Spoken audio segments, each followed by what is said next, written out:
Cette chronique de l'émission L'Académie du guide de l'auto vous est présentée par le gouvernement du Québec.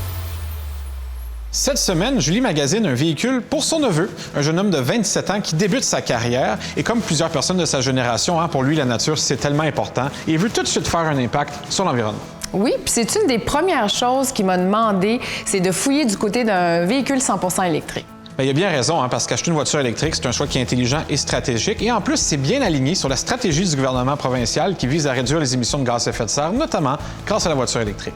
Oui, puis Pierre-Luc, qui est en début de carrière, il veut une voiture qui a fait ses preuves. Alors, j'ai pensé à la Leaf de Nissan. C'est un excellent choix parce que vois-tu, cette auto-là a permis de démocratiser la voiture électrique, pas juste au Québec, mais dans le monde. Parce que selon le guide de l'auto, depuis sa sortie en 2010, c'est plus d'1 demi-million d'exemplaires qui ont été vendus. Donc, même si la difficulté en trouver une neuve, va facilement en trouver une sur le marché de l'occasion. J'ai même entendu dire qu'on avait évité l'émission de plus de 2,4 milliards de kilogrammes de CO2 dans l'air avec ce véhicule-là. C'est quand même impressionnant. Très impressionnant. C'est là que tu vois que la Leaf a vraiment eu un impact positif pour la planète. Là, on en est à maintenant la deuxième génération. La version de base, la SV, peut faire jusqu'à 243 km d'autonomie sur une charge. Et si c'est pas assez pour lui, il peut toujours se tourner vers d'autres versions. Par exemple, la SV+, qui elle a une autonomie de 363 km. Je pense que la SV+, ça serait un bon choix. Comme ça, il n'y aurait plus d'excuses pour pas aller voir sa mère, puis il y aurait assez de place pour mettre son chien.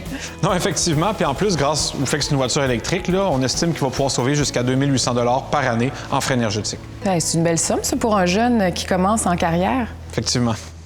Cette chronique de l'émission L'Académie du guide de l'auto vous a été présentée par le gouvernement du Québec.